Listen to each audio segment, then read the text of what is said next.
Good morning everyone.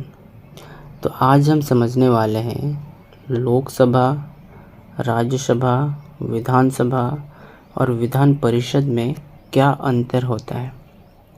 तो सबसे पहले है वेयर एंड हाउ मैनी, यानी कि लोकसभा, राज्यसभा, विधानसभा और विधान परिषद कहाँ कहाँ है और कितना है। पहला, लोकसभा। लोकसभा पूरे देश में केवल एक होती है। दूसरा है राज्यसभा। राज्यसभा भी देश में केवल एक ही होती है। इसके बाद विधानसभा और विधान परिषद में अंतर। तो विधानसभा हर राज्य में होता है। उदाहरण के तौर पर यूपी, बिहार, महाराष्ट्र और गुजरात, यानी कि विधानसभा हर राज्य में एक होता है।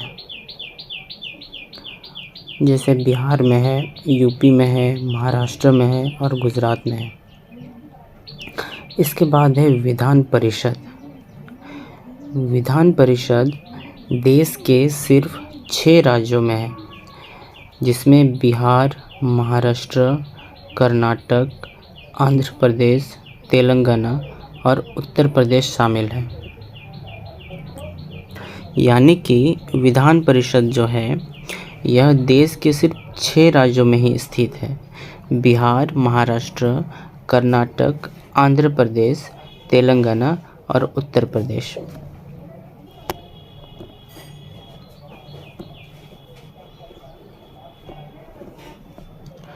इसके बाद है what are the members called, यानी कि लोकसभा, राज्यसभा, विधानसभा और विधान परिषद के सदस्यों को क्या कहा जाता है। तो पहला है लोकसभा। लोकसभा के सदस्य लोकसभा सांसद या एमपी कहलाते हैं। यानी कि लोकसभा के सदस्य को एमपी कहा जाता है। एमपी का फुल फॉर्म हो जाएगा मेंबर ऑफ पार्लियामेंट। इसके बाद है राज्यसभा। राज्यसभा के सदस्य राज्यसभा सांसद या एमपी कहलाते हैं। यानी कि राज्यसभा के सदस्य को भी एमपी ही कहा जाता है, यानी कि मेंबर ऑफ पार्लियामेंट। इसके बाद है विधानसभा और विधान परिषद में अंतर। तो विधानसभा के सदस्य को एमएलए कहते हैं, यानी कि member of legislative assembly. Vidhan Parishad के सदस्यों को एमएलसी कहते हैं, यानी कि मेंबर ऑफ लेजिस्लेटिव काउंसिल।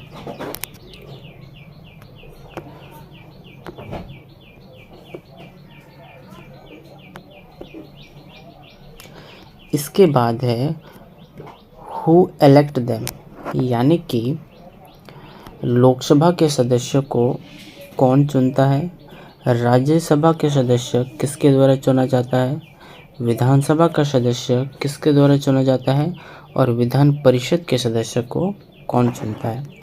तो पहला है लोकसभा। लोकसभा का सदस्य देश की जनता द्वारा चुना जाता है। यानी कि लोकसभा के जो सदस्य हैं उन्हें देश की जनता, आम जनता चुनती है।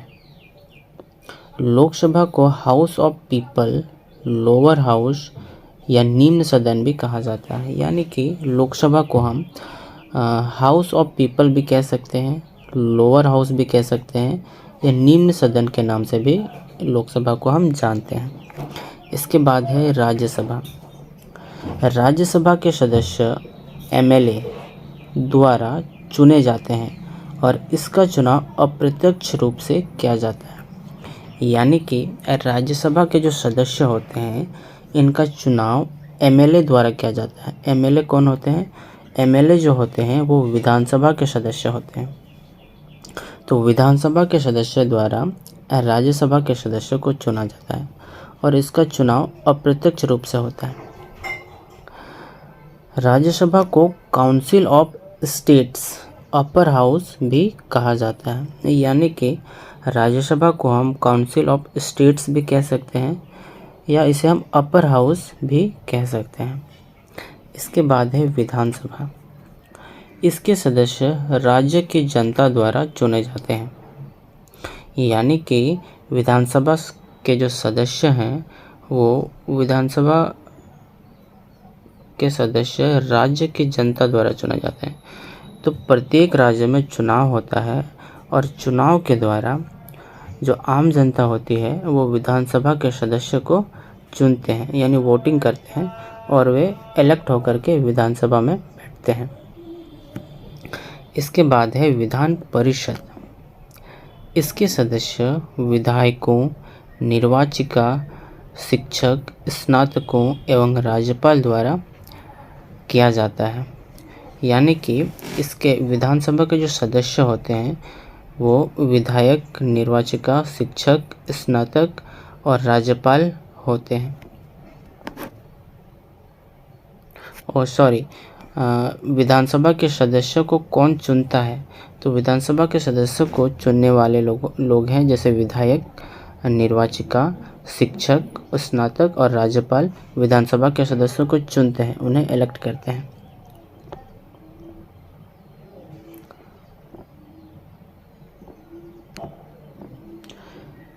इसके बाद है राज्य में जितने भी विधान परिषद सदस्यों की सीट होती है, यानी कि विधान परिषद सदस्यों की जितने भी सीट होती है उसके फैक्ट हम देखते हैं।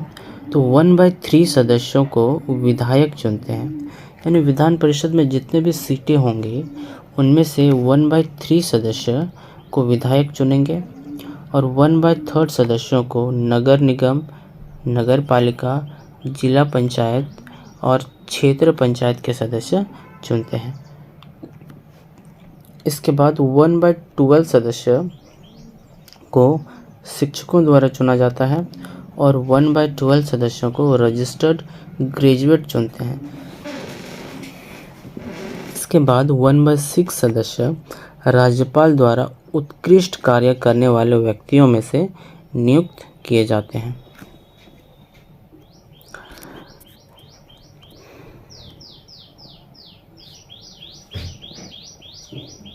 इसके बाद है number of members in the house. तो लोकसभा में कितने सदस्य होते हैं, राज्यसभा में सदस्यों की संख्या कितनी होती है, विधानसभा में सदस्यों की संख्या कितनी होती है और विधान परिषद में सदस्यों की संख्या। तो पहला है लोकसभा। लोकसभा में कुल 552 सीट होती है। वर्तमान में कुल 545 सदस्य हैं, यानी कि लोकसभा में जो कुल सीटों की संख्या है वो 552 है, लेकिन वर्तमान में केवल 545 सदस्य ही लोकसभा में वर्तमान में हैं, यानी कि केवल 545 सीटों पर ही चुनाव होता है। इसके बाद है राज्यसभा।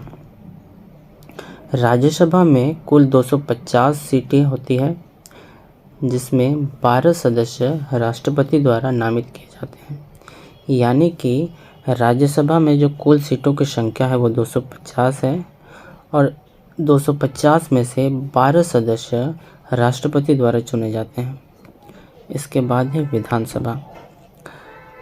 तो इसकी सदस्य संख्या राज्य की तहसील या विधानसभा क्षेत्रों की संख्या पर निर्भर करती है, यानी कि विधानसभा में कितने सदस्य होंगे इसका निर्णय विधानसभा क्षेत्रों की संख्या पर निर्भर करती है, यानी कि प्रत्येक राज्यों की जो विधानसभा क्षेत्र की संख्या है वो अलग अलग होती है। तो यह इस बात पर निर्भर करती है कि विधानसभा क्षेत्रों की संख्या जितनी होगी उतने ही विधानसभा के सदस्य होंगे। इसके बाद है विधान परिषद। उत्तर प्रदेश में विधान परिषद में सीटों की संख्या है 100, महाराष्ट्र में है 78, बिहार में है 75, कर्नाटक में है 75 और आंध्र प्रदेश में है 58, तेलंगाना में है 40। नोट, राज्य के विधानसभा में सदस्यों की कुल संख्या की 1/3 और किसी भी कारणों से 40 सदस्यों से कम सदस्य नहीं होते हैं।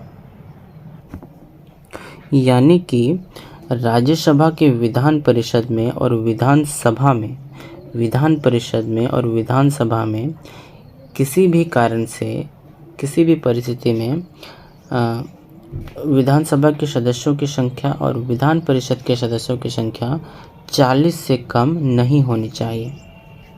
नोट है।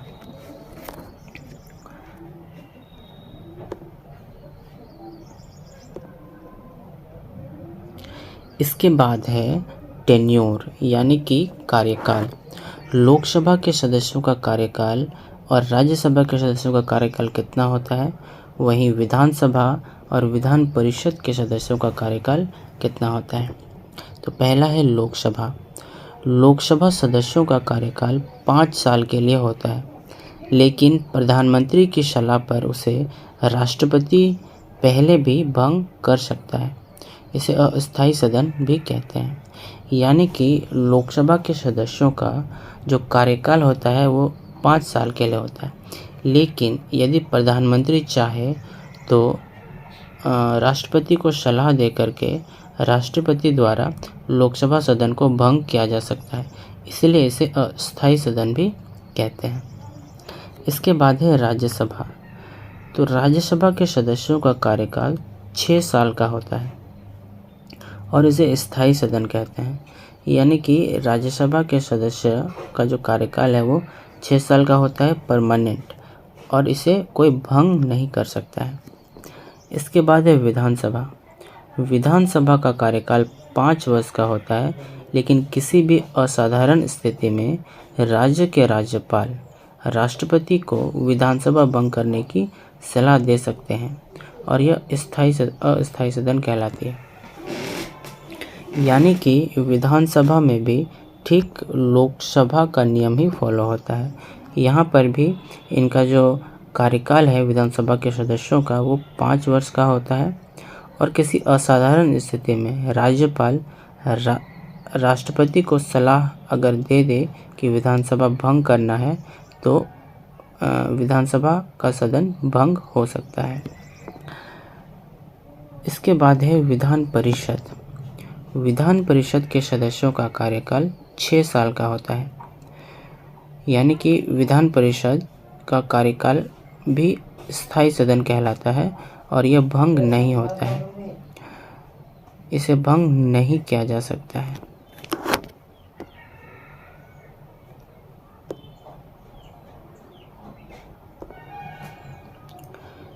इसके बाद है हमारा मिनिमम एज, यानी कि लोकसभा का सदस्य होने के लिए मिनिमम आयु कितनी होनी चाहिए, राज्यसभा के लिए, विधानसभा और विधान परिषद के लिए भी न्यूनतम आयु कितनी होनी चाहिए।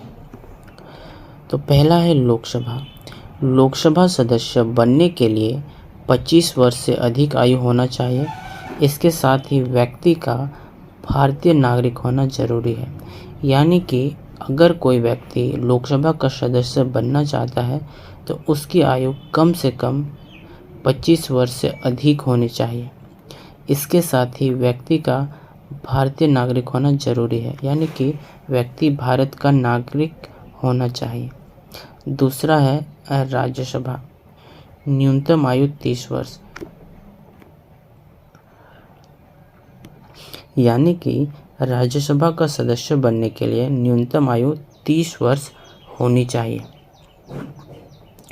इसके बाद है विधानसभा, न्यूनतम आयु 25 वर्ष, यानी कि विधानसभा का सदस्य बनने के लिए कम से कम 25 वर्ष आपकी आयु होनी चाहिए।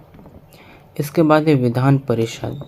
तो विधान परिषद का सदस्य बनने के लिए जो न्यूनतम आयु है वो है 30 वर्ष, यानी कि 30 वर्ष आपकी न्यूनतम आयु होनी चाहिए, तब जाकर ही आप विधान परिषद के सदस्य बन सकते हैं।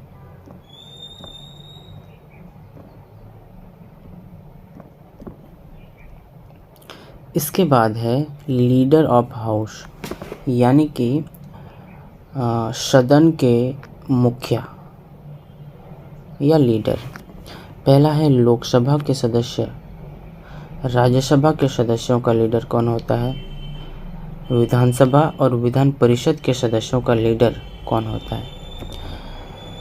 तो लोकसभा का देखते हैं तो सत्ता दल के कुछ सांसद मिलकर मंत्रिमंडल का निर्माण करते हैं, यानी कि सबसे पहले चुनाव के बाद सबसे पहले जो सत्ता दल होती है, यानी जो दल चुनाव में जीतती है, वो उनके सांसद मिलकर एक मंत्रिमंडल का निर्माण करते हैं, और जिसका मुखिया देश का प्रधानमंत्री होता है, और इसका मुखिया जो होता है वो प्रधानमंत्री होता है।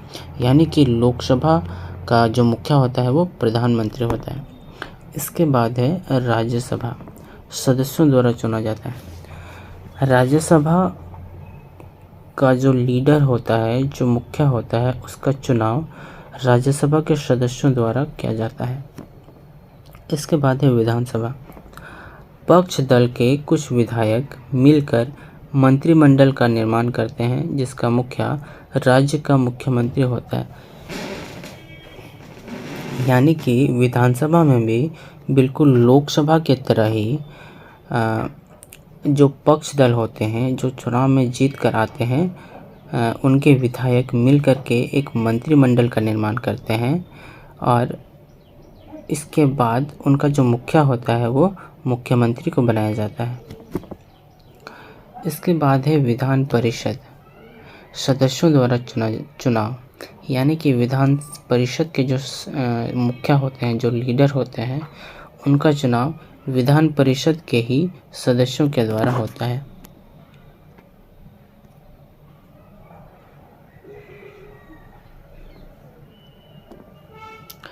इसके बाद है स्पीकर ऑफ द हाउस, यानी कि लोकसभा का स्पीकर और राज्यसभा का स्पीकर यानी अध्यक्ष कौन होता है, और विधानसभा का अध्यक्ष और विधान परिषद का अध्यक्ष कौन होता है।